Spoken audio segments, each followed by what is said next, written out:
नमस्कार, आप देख रहे हैं आरएडी न्यूज़ और मैं हूं बीना सिंह आपके साथ। मैं इस वक्त हूं भाकपा माले के कार्यालय में। आपको बता दें कि मेरे साथ है कि महिला महासचिव मीना तिवारी जी हैं। इनसे हम बात करेंगे और जानेंगे कि आज जो ये प्रेस कॉन्फ्रेंस रखा गया था, इसका मुख्य उद्देश्य क्या था।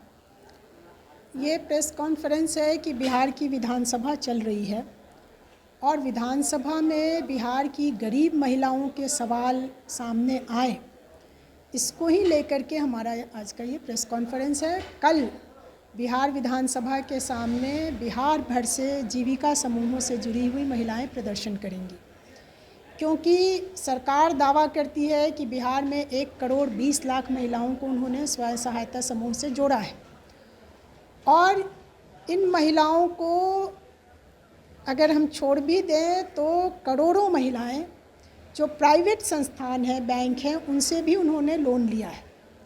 तो कई करोड़ महिलाएं हैं जो बिहार में सरकारी या गैर सरकारी कर्ज उन्होंने लिया है, लेकिन इस पूरे लॉकडाउन के पीरियड में जिस तरह से उनका रोज़गार छिन गया, आमदनी का जरिया ख़त्म हो गया, वो कर्ज वापस करने की स्थिति में नहीं है। तो हमारी सरकार से मांग है कि महिलाओं का कर्ज माफ़ किया जाए। आप बड़े बड़े पूंजीपतियों के कर्ज माफ़ कर रहे हैं, लेकिन गरीब महिलाओं का जो छोटा छोटा लोन है, उस लोन को माफ़ नहीं किया जा रहा है। तो सरकार जो सरकारी स्वयं सहायता समूह हैं, उसकी जो महिलाएं हैं, उनका वो कर्ज माफ़ करे। जो माइक्रो फाइनेंस संस्थाओं की लूट है, क्योंकि वो कितना सूद लेती हैं ये महिलाओं को भी नहीं पता होता है। वो एक बार कर्ज देती है और उसका किस्त बांध देती है और महिलाओं को वो भरते रहना पड़ता है। तो ये जो माइक्रो फाइनेंस संस्थाओं की लूट है, इस लूट पर रोक लगे, उनके लिए सरकार नियम कानून बनाए, उनके लिए कोई प्राधिकार बनाए स्टेट लेवल पे, ताकि वो इनकी निगरानी हो। इसके साथ साथ ये जो समूह बनाने की जो परिकल्पना सामने आई थी, उसका उद्देश्य था कि महिलाएं स्वावलंबी बन सकें। महिलाओं का सशक्तिकरण का जब नारा दिया गया तो महिलाओं को स्वावलंबी बनाने के लिए ये स्वयं सहायता समूह बनने शुरू हुए। लेकिन हम लोग देख रहे हैं कि स्वावलंबी बनाने का काम नहीं हो रहा है, बस ये समूह महिलाओं को कर्ज देने और सूद समेत कर्ज वापस वसूलने की संस्था बन करके रह गई है। तो हमारी सरकार से मांग है कि वो हर महिला को स्वावलंबी बनाने का इंतज़ाम करें, उनके लिए रोज़गार का इंतज़ाम करें, उनको वो काम दे और उनका जो उत्पादन होता है उस उत्पादन को अनिवार्य रूप से खरीदे, गारंटी करे उसकी खरीद की, ताकि महिलाओं को कुछ मुनाफा हो सके, क्योंकि महिलाएं खुद बाज़ार खोजने कहाँ जाएंगी। तो इसलिए महिलाओं को आमदनी का जरिया विकसित हो, इसके लिए काम दिया जाए। जो जीविका से जुड़ी हुई महिलाएं हैं जो सरकार के इस पूरे काम को कर रही हैं, उनको कम से कम 21,000 रुपया न्यूनतम मानदेय मिले। इन्हीं मांगों को लेकर कल बिहार विधानसभा के सामने प्रदर्शन है। इसमें अखिल भारतीय प्रगतिशील महिला एसोसिएशन ऐपवा और स्वयं सहायता समूह संघर्ष समिति के बैनर से ये प्रदर्शन कल होगा। क्या आपको लगता है कि ये जो असंतोष फैला हुआ है, या फिर किसान की बात कर लें, या बिहार में जो छात्र आंदोलन लगातार होते रहे हैं, तो आप लोग जिस तरह छात्रों का साथ दे रहे हैं या आवाज़ उठा रहे हैं, उनकी आवाज़ बनकर उठ रहे हैं, तो क्या आपको लगता है कि सरकार आपकी बात सुनेगी? ये लोकतंत्र है और सरकार का काम होता है कि जो नीचे से आवाज़ उठ रही है, जो आम लोग आवाज़ उठा रहे हैं, जो हिंदुस्तान के नागरिक, इस बिहार के नागरिक जिन सवालों को उठा रहे हैं, सरकार उसको सुने। और जिस तरीके से बिहार में लगातार हम लोग देख रहे हैं कि सरकार जो भी दावा करे कि हम बहुत विकास कर रहे हैं, लेकिन हर आंकड़े में आप देखेंगे कि बिहार अभी भी काफ़ी पीछे बना हुआ है। आप दुनिया के विकसित देशों की बात छोड़ कर दीजिए, देश के ही जो दूसरे राज्य हैं, उन राज्यों की तुलना में बिहार आज भी पीछे बना हुआ है। तो इसलिए बिहार के विकास की अगर बात होगी तो जाहिर सी बात है कि ये सवाल उठेंगे। इस सरकार ने खुद कहा था चुनाव से पहले कि हम 19 लाख रोज़गार देंगे, तो छात्र नौजवान रोज़गार का सवाल उठाएंगे ही। शिक्षा को जिस तरह से इस सरकार ने बर्बाद किया है पिछले 15 वर्षों में, बिहार के छात्र आज भी मजबूर हैं बाहर जाने के लिए। बिहार के छात्र जो सरकारी कॉलेज में पढ़ते हैं, वो बस एडमिशन लेने और एग्ज़ाम देने, इसी दो काम के लिए जा रहे हैं।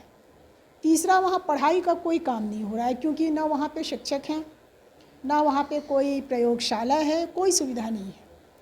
तो इस तरीके से जो छात्रों के सवाल हैं, जो नौजवानों के सवाल हैं, जिनको लेकर के विधानसभा के भीतर भी सवाल उठा और बाहर सड़क पर भी सवाल उठा, और सरकार उनकी मांग मानने के बदले उन पर लाठियां चला रही हैं, तो लोग तो देख रहे हैं इसको, और इसलिए ये गुस्सा लोगों का बढ़ रहा है, आंदोलन लोगों का बढ़ेगा और सरकार को मजबूर होना पड़ेगा, उनकी मांग माननी ही होगी।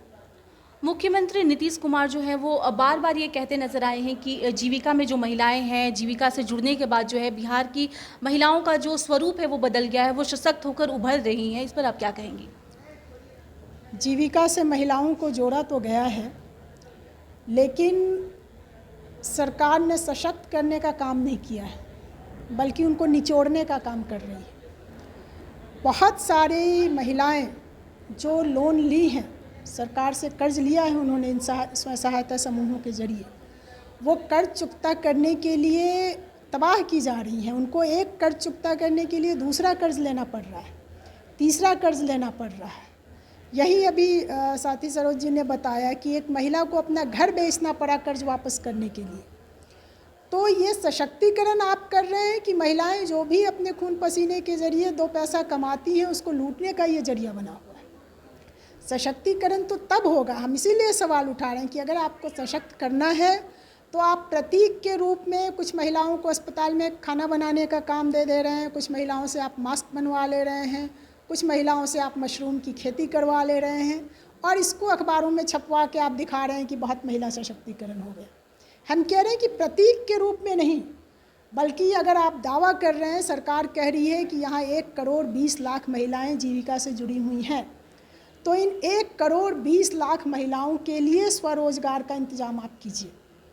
अगर ये 1,20,00,000 महिलाओं को आप स्वरोजगार देते हैं, अगर ये 1,20,00,000 महिलाएं जो उत्पादन करती हैं उसको आप गारंटी के साथ खरीदते हैं, तो जाहिर सी बात है महिलाएं सशक्त होंगी, आर्थिक रूप से स्वावलंबी होंगी। इसका इंतजाम इस सरकार ने नहीं किया, और इसीलिए हम इस सवाल को उठा रहे हैं कि ये सिर्फ दिखावे की चीज़ नहीं होनी चाहिए, ये वास्तव में काम कर सके, इसके लिए आप उनके रोज़गार का इंतजाम कीजिए। और दूसरी बात कि इसमें जो काम करती हैं महिलाएं, जो जीविका कर्मी हैं, उन जीविका कर्मियों के मेहनत को तो आप लूट रहे हैं, उनको नाम मात्र का आप मानदेय दे रहे हैं। तो कम से कम जो न्यूनतम मानदेय हो वो 21,000 रुपया मानदेय मिले। उनके काम के लिए कुछ शर्त बनाए जाएं, उनको सुविधाएं दी जाएं। इन तमाम मांगों को लेकर के ही हमारा प्रदर्शन है, और यही सवाल हम कल बिहार की विधानसभा से पूछने वाले हैं। तो ये थी हमारे साथ महासचिव मीना तिवारी, जिनका कहना है कि 5 मार्च को जो है विधानसभा को घेरा जाएगा। यहाँ पर जो है जीविका से जुड़ी वो महिलाएं शामिल होंगी जिनको लेकर सरकार बार बार ये कहती नज़र आई है कि महिला जो है वो सशक्त हो रही हैं, बिहार में आत्मनिर्भर महिलाएं रोज़गार को जन्म दे रही हैं, रोज़गार से जुड़ रही हैं। लेकिन जो कल धरना प्रदर्शन होगा, जो घेराव होगा विधानसभा, वो इस मुद्दे पर होगा कि उनको सशक्त करने का जो है सही रूप से नियोजन उनका किया जाए, सही रूप से उनको मानदेय दिया जाए। 21,000 जो है वो न्यूनतम मानदेय उनका हो और वो आत्मनिर्भर, पूर्ण रूप से आत्मनिर्भर बने।